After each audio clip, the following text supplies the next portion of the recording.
रामकृष्णारी. मी हरिभक्तिपरायण भागवताचार्य अशोक बापू महाराज थोरात, श्री संत ज्ञानोबा भक्तिधाम अध्यक्ष, विश्वमाऊली ज्ञानोबारायांचं मी मंदिर उभं केलं आहे.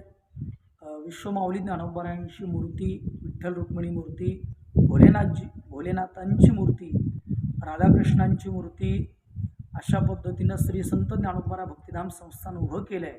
त्याच्या पाठीमागं ढाकेफळकर ग्रामस्थ मंडळी असतील, सोनेजवळेकर ग्रामस्थ मंडळी असतील आणि आमचे आधारस्तंभ आदरणीय वंदनीय पूजनीय अशोकरावजी पाकरे साहेब असतील, आदी करून सर्व जनता जनार्दनानं या श्री संत ज्ञानोबा भक्तिधाम संस्थानला फार मोठा पाठिंबा दिला आहे. आता मूर्ती प्राणप्रतिष्ठा आणि कलशरोहण सोहळा या सोहळ्याकडे आम्ही वाटचाल करणार आहे. त्यावेळेला संपूर्ण महाराष्ट्राला आमचं आव्हान राहील की महाराष्ट्रातून कानाकोपऱ्यातून वारकरी बांधव मोठ्या संख्येनं उपस्थित राहतील, ही आमचं सर्व वारकरी बांधवांना विनंती राहील. रामकृष्ण हरी. नमस्कार, मी घाडगे रणजित येस जीवन मराठी न्यूज चॅनलमध्ये आपले सहर्ष स्वागत करत आहे. आज आपण भक्तिधाम या ठिकाणी आलेलो आहोत. या ठिकाणचे महाराज हरिभक्त पारायण अशोकजी महाराज आहेत. आपण त्यांच्याकडनं जाणून घेणार आहोत, कारण या ठिकाणी आपण बघतायत की माऊली महाराजांची असेल किंवा भोलेनाथांची या ठिकाणी मूर्ती आणलेली आहे आणि याचा प्राणप्रतिष्ठान वगैरे कधी आहे ती काय सांगाल महाराज, की आपण या ठिकाणी जे आज एवढं मोठं भक्तिधाम तयार केलेलं आहे, या भक्तिधामातला जो कलश आहे त्याचा आपण कधी करणार आहे? त्यामुळे कृष्णाय वासुदेवाय हरे परमात्मने नमः. प्रणतक्लेशनाशाय गोविंदाय नमो नमः. विश्वमाऊली ज्ञानोबारायण म्हणजे माझं कुठल्या तरी जन्माचं पुण्य असावं. विश्वमाऊली ज्ञानोबा आणणं तितकं सोपं नव्हतं. म्हणून साधका तू माऊली, पिके सारस्वत्व तुझे पाऊली, या कारणे मी सावली नसंडी तुझी. विश्वमाऊली ज्ञानोबा साधका करता माईबाप आहे. आदरणीय रणजित सर, कार्तिकीच्या पुढून ब्राह्मण देवतेकडून आम्ही विधीपूर्वक तिथी काढणार आहोत. कलशरोहण आणि मूर्ती प्राण प्रतिष्ठा जो सोहळा राहील तो न भूतो न भविष्यती राहील. पूर्ण सोनीजवळ असेल, पूर्ण ढाकेफळकर ग्रामस्थ मंडळी असतील, पूर्ण पंचकृषीतली जीही गावं आहेत त्या सर्व गावांना आमचं आव्हान राहील, विनंती राहील की आपल्या सहकुटुंब सहपरिवार विश्वमाऊली ज्ञानोबारायांच्या मूर्ती प्राणप्रतिष्ठेच्या सोहळ्यासाठी रणजित सर आम्ही 180 जोड्या मूर्ती प्राणप्रतिष्ठेच्या सोहळ्याला बसवणार आहे. म्हणजे जी जोडी विधीला बसवणार आहे त्या जोडीला पूर्ण वस्त्र असेल अशा पद्धतीनं आम्ही सर्व करणार आहे.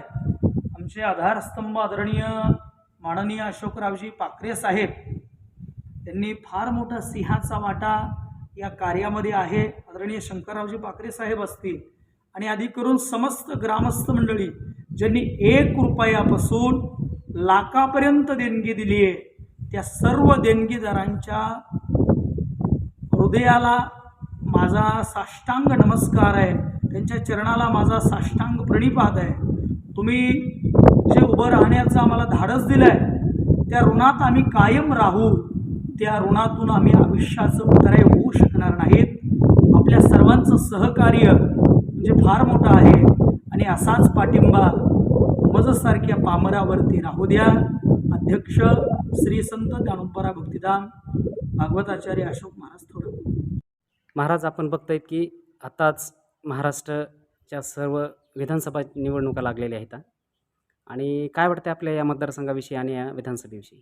नमामि सद्गुरुं शांतं सच्चिदानंद विग्रहं पूर्णब्रह्मपरानंदम ईशम आनंदीवल्लभम. मूळतः उमेदवार कुठलाही उभं राहू द्या, राजकारणाशी मूळतः आम्हाला घेणं देणं नाही आहे. राजकारण हा आमचा विषयच नाही आहे. परंतु माननीय सर्व मराठी बांधवांचं हृदयस्थान संघर्ष योद्धा मनोजदादा जरांगे पाटील यांनी जो उपोषणाचा अट्टहास घेतला तो सर्वसामान्य मराठी बांधवांच्या हृदयाचा विषय आहे. आरक्षण हा विषय फार महत्त्वाचा आहे. उमेदवार कुठलाही असू द्या, जात पात पूछे नको, जो हरिका भजे सो हरिका हो. सगळ्यात महत्त्वाचं कुठल्या जातीचा उमेदवार उभा राहिलाय याच्याकडे आमचं लक्षच नाही आहे. आमचं लक्ष फक्त इतकं राहील की तो उमेदवार मराठा आरक्षणाच्या संदर्भात मराठा आरक्षणाला त्या उमेदवाराचा पाठिंबा राहील का. संघर्ष योद्धा मनोजदादा जरांगे पाटलांनी 21 दिवसाचं जे अनुष्ठान उपवाशी राहून केलं, याच्याकडे जर सध्याच्या शासनाचं लक्ष नसेल तर मग मराठा समाज हा पूर्ण शासन बदलण्याच्या पाठीमागं निश्चित राहील, यात तिळभरही शंका नाही. मनोजदादा जरांगे पाटील ज्या पद्धतीनं समाजाला आव्हान करतील त्या आव्हानाच्या पाठीमागच आम्ही आहोत, यात तिळभरही शंका नाही. काय वाटते आपल्याला आता येणाऱ्या विधानसभेमध्ये उद्या 20 तारखेला मनोजदादा आपली भूमिका जाहीर करणार आहेत राजकारणाची, काय वाटतं त्या संदर्भात? सगळ्यात महत्त्वाचं, दादा जी भूमिका जाहीर करणार आहे त्या भूमिकेमध्ये तिळाइतकंही मराठी बांधवांच्या मनामध्ये संशयास्पद कुठलंही नाही आहे. सगळ्यात महत्त्वाचं, तुम्ही आदरणीय रणजित सर तुम्ही स्वतः सांगा, 21 दिवस जो माणूस उपवाशी राहू शकतो असं लाख वेळेला ज्यांनी अनुष्ठान केलंय, जगद्गुरू श्री तुकोबारायांच्या नंतर जर त्याग आम्ही कोणाकडे पाहिला असेल तर ते आदरणीय मनोजदादा जरांगे पाटील. का? जगद्गुरू तुकोबारांनी स्वतःचा प्रपंच जाळवणी संसार बैसलो अंगणी. जगद्गुरू तुकोबाराने स्वतःच्या प्रपंचाला तिलांजली वाहली, तुलसीपत्र ठेवलं. तसं माननीय मनोजदादा जरांगे पाटील यांनी स्वतःच्या प्रपंचाकडे तिळाइतकंही लक्ष दिलं नाही. केवळ मराठी बांधवांना आरक्षण कसं भेटेल. अहो मी तुम्हाला सांगतो, मराठ्यांना आरक्षण का भेटावं याच्यासाठी मी का स्वतः तुम्हाला बोलू इच्छित आहे, तर त्याच्या पाठीमागं मुद्दा असा आहे बघा रणजित सर. 10 मुलांना याची देही याची डोळा, या देहाला अशोक म्हणतात. या हातानं या देहानं 10 तरुण मुलांना श्रद्धांजली वाहिली आहे. मग लक्षात घ्या, नोकरीसाठी जर मुलं आत्महत्या करत असतील तर खऱ्या अर्थानं मराठा समाजाला आरक्षण भेटलं पाहिजे की नाही. मराठा समाजाला आरक्षण का भेटत नाही, भेटलंच पाहिजे.